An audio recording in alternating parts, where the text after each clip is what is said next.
Bonjour mon ami, aujourd'hui je t'emmène en forêt pour une semaine. Allez, suis-moi. C'est une forêt mixte, énormément boisée de sapins. Mes fils, Félicien et Alexis, ainsi que ma petite fille Maëlia, ont déposé 3 caméras de chasse pendant toute une semaine dans une forêt du Grand Est. Ayant eu énormément de résultats, j'ai coupé cette enquête en 3 parties. La semaine dernière, on a observé le merle noir et le renard à la passerelle. Et aujourd'hui, nous allons 1 kilomètre plus loin. Je te présente les images du lieu-dit le lavoir. Un ancien lavoir se trouve effectivement non loin de là. Les appâts utilisés sont juste du pain et des épluchures de légumes. Mes fils les ont placés à un endroit qui paraissait piétiné par des animaux. Et ça a matché. Tiens, revoilà notre pigeon ramier. Je te l'avais dit qu'on le reverrait. Le menu n'a pas l'air d'être à sa convenance encore. Mais il est quand même revenu plusieurs fois. Sans doute pour boire. Il y a un ruisseau non loin. L'eau que l'on aperçoit, c'est une mare due à de nombreuses pluies que l'on a eues dans la région en hiver et printemps. Une mésange charbonnière vient voir de près la caméra, pendant que son compagnon cherche des insectes au sol ou boire. Les mésanges charbonnières sont plutôt curieuses. Dans le jardin de Maëlia, l'une d'entre elles était également venue sur la caméra. Je les trouve très espiègles. Et une humaine est passée. Ouf, ma caméra est vraiment bien camouflée. Je n'ai eu que la photo. Elle est donc passée en courant. J'ai toujours une grande crainte de me faire dérober une de mes caméras. Celle-ci est accrochée à un arbre, donc moins visible que sur un trépied. Monsieur et madame Merle sont venus arracher à la boue de bons vers de terre juteux à souhait. Quel régal! Le terrain doit en contenir beaucoup, puisqu'il s'inonde dès qu'il pleut. On voit bien leur technique de chasse ici. C'est une bonne caméra. Le merle gratouille et sautille au sol. Le ver sort et hop, attrapé. J'ai parlé du merle en détail la semaine dernière si tu veux voir. Je te montre un diaporama sans animaux pour que tu vois comme le terrain s'inonde et est retourné par des animaux, et je te montrerai lesquels après. J'adore ce suspense.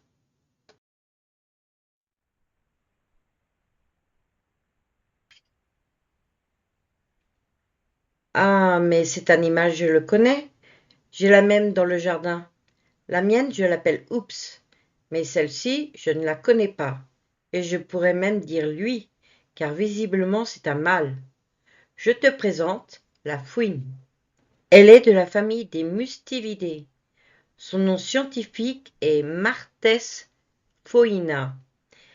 Elle n'est qu'une cousine de la martre malgré son nom scientifique. Elles ne sont pas de la même espèce. La fouine est très répandue. On la trouve en Europe et en Asie. La fouine est un petit mammifère carnivore nocturne. Elle chasse la nuit. Le jour, elle dort. Elle fait preuve d'une très grande agilité, mais elle est affublée d'une mauvaise réputation. La fouine a un pelage doux de couleur brun tirant sur le gris foncé. Nous la voyons très claire avec la caméra à vision nocturne. Son plastron blanc se divise en 2 pointes qui couvrent sa gorge, son poitrail et le haut de ses pattes de devant. Son corps allongé mesure entre 40 et 54 cm, sans compter sa queue touffue, pour un poids moyen de 1,5 kg. Le mâle est plus grand et plus lourd que la femelle. C'est un animal court sur pattes. Ses oreilles sont petites et pointues en triangle. Son cri est très aigu. J'ai trouvé un enregistrement. C'est un cri d'alerte. Écoute ça.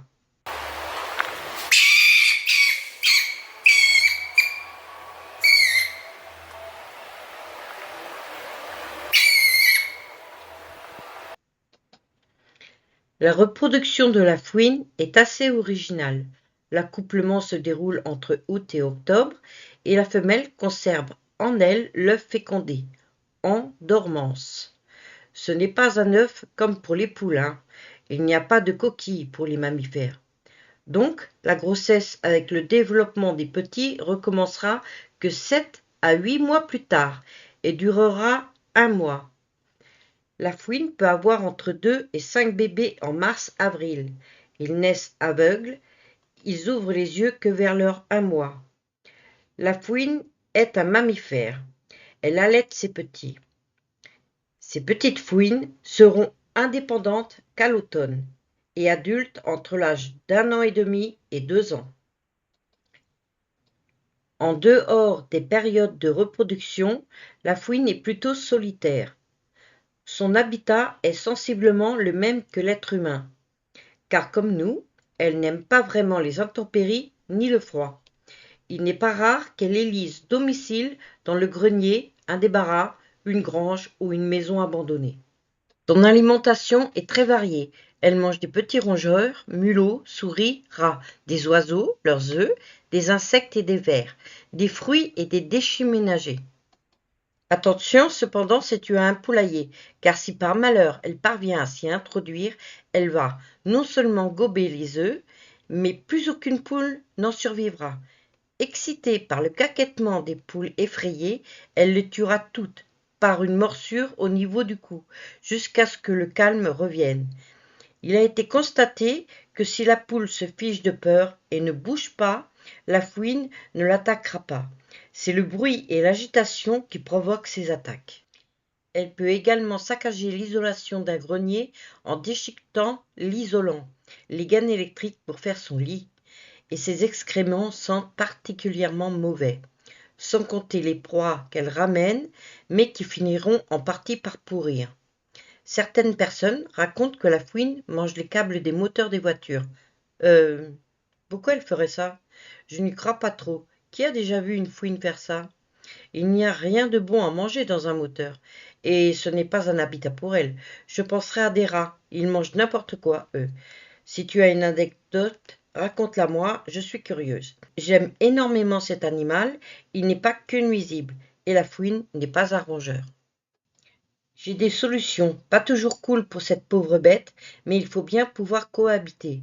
Pour éviter qu'elle s'introduise dans tous les espaces de ton habitation, il convient de colmater tous les trous par lesquels elle pourrait s'introduire, comme un espace béant dans un mur, des tuiles mal posées, bouches d'aération cassées ou tombées, grillage du poulailler cassé, porte du poulailler restée ouverte la nuit. On ferme tout, on répare les brèches, on bouche les trous. Cela s'appelle entretenir son habitation. Sinon, différents systèmes existent pour faire fuir les animaux indésirables comme la fouine, sans la blesser. Une lumière qui s'allume ou des bruitages. Il en existe avec détecteur de mouvement maintenant. Elle aura la peur de sa vie, mais s'enfuira. Même si la fouine a des bébés, elle fera comme la mère chatte. Elle va déménager sa portée en les transportant dans sa gueule, un à un, par la peau du cou, dans un endroit plus sûr pour eux. Oui, je sais, j'ai dit gueule. On dit des carnivores qu'ils ont une gueule. Comme on dit que les oiseaux ont un bec, les humains, les poissons, une bouche. Dans ce cas, ce n'est pas une grossièreté. Beaucoup d'enfants regardent mes vidéos, donc non, je ne me suis pas transformée en grossier personnage. On va conclure sur la fouine. Elle est très utile malgré tout, en dévorant beaucoup de rongeurs et d'insectes. Il est préférable de la faire fuir ou la capturer pour la relâcher ailleurs, en forêt par exemple, plutôt que de lui faire du mal. Même si la fouine est classée animal nuisible dans de nombreuses régions, dis-toi que chaque animal est utile pour l'écosystème. Son espérance de vie n'est que de 10 ans environ. Ne pouvons-nous pas cohabiter? On lui laisse un coin et elle nous débarrasse des rongeurs et des insectes.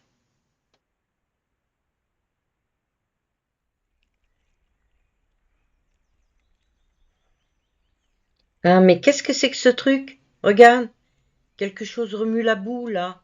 Tu vois? Oh, j'avais tellement envie de filmer cet animal. Un sanglier. Ma caméra a capturé de très belles images. Tu verras. Ce sont eux qui ont retourné et piétiné le terrain. Et encore ici, les dégâts sont insignifiants. Certains jardiniers ou agriculteurs pourraient raconter les dégâts faits sur leur terrain. Mais ici, c'est la campagne. et les sangliers ne gênent personne, c'est leur territoire. Allez, je te raconte tout ça en images. D'étranges bruits résonnent dans la forêt, ça souffle, ça grogne. Court sur pattes, au pelage brun-noir, épais et hirsute, une tête triangulaire dotée d'un long museau à large groin, le boutoir, une queue nommée vrille. Aucun doute, une compagnie de sangliers est en train de dîner. Le sanglier est une espèce de mammifère de la famille des Suidae. Son nom scientifique est Sus scrofa. C'est un animal massif. Le sanglier est omnivore. Il mange de tout, châtaignes, glands, champignons, tubercules, vers de terre, même des charognes. Il n'a pas une bonne vue, c'est pour cela qu'il cherche sa nourriture avec son groin. Il a un bon odorat. C'est à partir de la tombée de la nuit que le sanglier se nourrit généralement. On peut l'observer également en journée. Quand il ne mange pas, il se repose dans sa bauge. C'est un creux dans le sol à l'abri. Pour se rafraîchir et éliminer les parasites, le sanglier se vautre dans la boue, appelée souille. Ensuite, il se frotte contre un arbre pour se nettoyer et se débarrasser des parasites restants. Malgré son allure massive, le sanglier a un corps relativement allongé et étroit, 90 cm de haut pour 1,50 m de long. Ce corps étroit lui permet de se faufiler entre les buissons. Il pèse entre 60 à 200 kg. Certains vieux mâles peuvent être encore plus gros. Chez le mâle, les canines inférieures sont transformées en défenses très coupantes, qui grandissent avec l'âge. On trouve le sanglier dans les forêts en Europe et en Asie. Il est plutôt sédentaire. Les mâles vivent seuls, sauf pendant la période des amours. Les femelles que l'on appelle laies se regroupent et vivent en compagnie de 6 à 20 individus menés par une laie dominante. On appelle également ce regroupement une horde. La femelle a entre 3 et 10 petits que l'on appelle le marcassin. Et, t'as vu? J'ai filmé un marcassin. Trop mignon. Il fouille avec son nez, comme sa maman. Il a dû arriver malheur à ses frères et sœurs, celui-ci est seul avec sa mère. Le marcassin est très reconnaissable. Il arbore un pyjama beige à rayures brunes. Il garde ses rayures environ 6 mois. Il devient roux-brun et est appelé bête rousse. Le sanglier appartient à la liste dont la chasse est autorisée et à la liste nationale, en France, des animaux susceptibles d'être classés nuisibles. Le sanglier remplit des fonctions importantes pour l'écosystème qu'il fréquente. En retournant les sols forestiers, il aère la terre. En recherchant tubercules et champignons, il en diffuse les spores. Les spores, ce sont les graines du champignon. Lorsque le sanglier se roule dans sa souille et se frotte aux arbres, cela contribue à disperser les spores. Il éparpille ainsi également certaines graines. Par contre, là où le sanglier est anormalement abondant, il joue un rôle négatif. Surpiétinement du sol, augmentation des tiques. Il occasionne en outre des dégâts dans les champs cultivés, les prairies et même dans les jardins, en y mangeant et parfois en retournant profondément les sols. Le sanglier est chassé surtout pour sa chair, bien moins grasse que celle du cochon, et pour réguler son nombre. Le sanglier est le symbole des Ardennes, où il abonde. Les Ardennes est un département tout au nord de la France. Il est donc devenu la mascotte des Ardennes et la sculpture du plus grand sanglier du monde, Voannick, symbolise le département. C'est très joli d'ailleurs comme coin et agréable à vivre. Il est connu également car il est le repas favori d'Obélix de la célèbre bande dessinée. Les principaux prédateurs du sanglier est l'homme, le loup gris qui s'attaque aussi bien aux adultes qu'aux marcassins, le lynx, l'ours et le renard roux peuvent s'attaquer aux petits. Un sanglier n'est pas dangereux, sauf une laie qui défend ses petits, ou un sanglier blessé ou acculé peuvent charger pour se défendre, mais en général, il s'enfuit. Son espérance de vie est de 15 à 25 ans.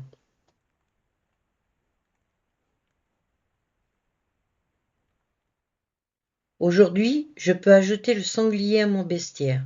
C'était vraiment de belles images. La semaine prochaine, je te dévoilerai les résultats énormes de la caméra numéro 3. Je ferai 2 épisodes de cette caméra, car il y a 4 nouveaux animaux sur 11 différents. Et ce serait saoulant des épisodes d'1 heure. Ce sont des résultats énormes, des images magnifiques. J'ai eu raison d'oser mettre mes 2 meilleures caméras dans la forêt. Je te laisse, mon ami, en images et en musique. Si tu as aimé ce contenu, n'oublie pas le pouce levé. Tu peux laisser un commentaire, j'y répondrai. Et si tu ne veux rien rater de mes vidéos, abonne-toi, c'est gratuit. À la semaine prochaine, mon ami. Porte-toi bien, respecte la nature et passe une bonne semaine.